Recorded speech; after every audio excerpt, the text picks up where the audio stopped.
Arabia సముద్రానికి ఎదురుగా ఓ కుగ్రామంలో సాధారణ మత్స్యకారుల కుటుంబంలో జన్మించిన బాలిక కథ ఇది. ఈ రోజు మాత అమృతానందమయిగా విశ్వవ్యాప్తంగా అందరికీ తెలుసు. ఆమె ఆధ్యాత్మిక జీవనం ఓ ఎత్తైతే ఆమె సాగిస్తోన్న సేవా కార్యక్రమాలకు అంతే లేదు. మొత్తం కేరళ, కర్ణాటక, తమిళనాడుల్లోనే కాకుండా యావత్ భారతంలోనూ ఆమె కార్యక్రమాలు విస్తరించాయి.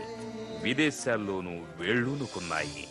ఆమె పేరిట వెలసిన సంఘాలు, సంస్థలు తమ సేవల ద్వారా ప్రజల జీవితాల్లో ఒక గాఢతను సృష్టిస్తూ అర్థవంతంగా జీవించేందుకు ప్రేరణ కలిగిస్తున్నాయి. పేదలు అనారోగ్యం బారిన పడినప్పుడు వారనుభవించే బాధకు అమృతానందమయి తల్లడిల్లిపోయేది. వారి కోసం ఆసుపత్రులు కట్టించాలనే కోర్కే బలంగా ఉండేది. ఫలితంగా 2002లో అమృత ఇన్స్టిట్యూట్ ఆఫ్ మెడికల్ సైన్సెస్ కొచ్చిలో ఆవిర్భవించింది. 1300 పడకలతో 6 స్పెషాలిటీలు, 30కి పైగా బ్రాంచీలున్న ఈ ఆసుపత్రి స్వల్పకాలంలోనే ఆసియాలోకెల్లా అరుదైన ఆసుపత్రిగా ఖ్యాతినార్జించింది. ఇక్కడ వేలాది మందికి ఉచిత వైద్య సేవతో పాటు మందుల్ని కూడా అందిస్తుంటారు. అంతర్జాతీయ స్థాయిలో శిక్షణ పొందిన అనేక మంది వైద్యులు పనిచేస్తుంటారు. ఆసుపత్రి అంతటా ప్రశాంత వాతావరణం, రోగుల పట్ల సమభావం. ఆసుపత్రికి అనుబంధంగా 15 విభాగాలలో 30 రీసెర్చ్ పథకాలు కూడా నడుస్తున్నాయి.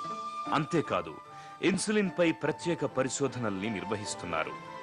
Institute of molecular medicine, Amrita institute of nano medical science వంటి సంస్థలు ఎన్నో ఈ ఆసుపత్రికి అనుబంధంగా పనిచేస్తున్నాయి. గ్రామీణ ప్రాంతాలలో ఉచిత వైద్య శిబిరాలకైతే లెక్కే లేదు. కేరళలో మధుమేహ వ్యాధి ఎక్కువ అన్న విషయం కూడా అమృతానందమయిని కలచివేసింది.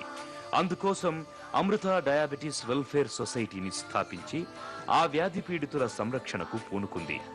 ఆశ్రమ ఆవరణలో ఉన్న అమృత ఆయుర్వేదిక్ మెడికల్ కాలేజ్ మరియు రీసెర్చ్ సెంటర్ దాదాపు 5 ఎకరాల స్థలంలో ఏర్పాటు చేశారు. 250 పడకలున్న ఆసుపత్రిలో పంచకర్మతో సహా అనేక ప్రాచీన వైద్య విధానాలను అమలు చేస్తున్నారు. అంతేకాదు, ఇక్కడ 500 రకాల అరుదైన ఔషధ మొక్కలు నర్సరీగా పెంచుతున్నారు. ట్రస్ట్ 1995 నుంచి ముంబైలో క్యాన్సర్ హాస్పిటల్ ని కూడా నడుపుతోంది.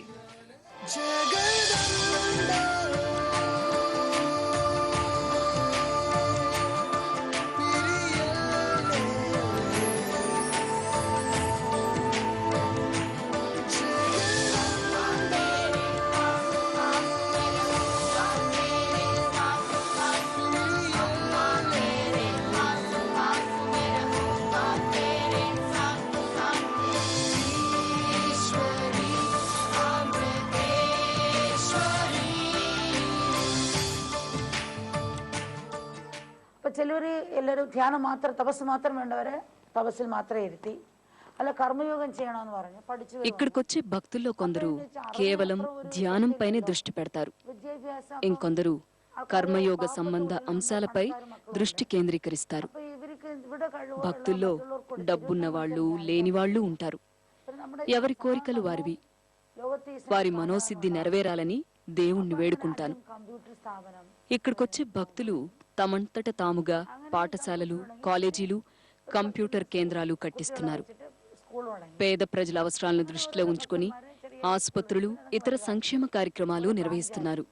అది నాకెంతో సంతోషం. 2001 నుండి అమృతానందమయి ట్రస్ట్ అనేక సేవా కార్యక్రమాలు అరుదైన రీతిలో నిర్వహిస్తోంది. ప్రకృతి వైపరీత్యాలకు ప్రభుత్వాల కంటే మిన్నగా స్పందిస్తోంది. విపత్తులకు గురైన వారి భౌతిక, మానసిక అవసరాల్ని తీర్చడమే కాకుండా వారి భవిష్యత్ అవసరాల్ని దృష్టిలో ఉంచుకుని అన్నీ సమకూర్చుతున్నారు.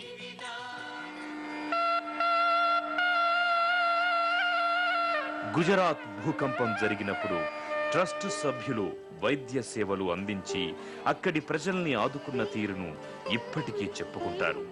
ఆ ప్రాంతంలోని 3 గ్రామాలను ఆశ్రమం దత్తత తీసుకుని 1200 ఇళ్లను నిర్మించింది. మనలో ప్రేమ, కారుణ్యాలను మేల్కొలపాల్సిన క్షణమిది. హృదయాలలో ప్రార్థన నింపుకొని చేతులతో కార్యనిర్వహణ చెయ్యాల్సిన సమయమిది. బాధాగ్రస్తులకు సహకారాన్ని అందిస్తూ చేయూతనిస్తూ మరింత దయను పంచుదాం, సాయాన్ని అందిద్దాం.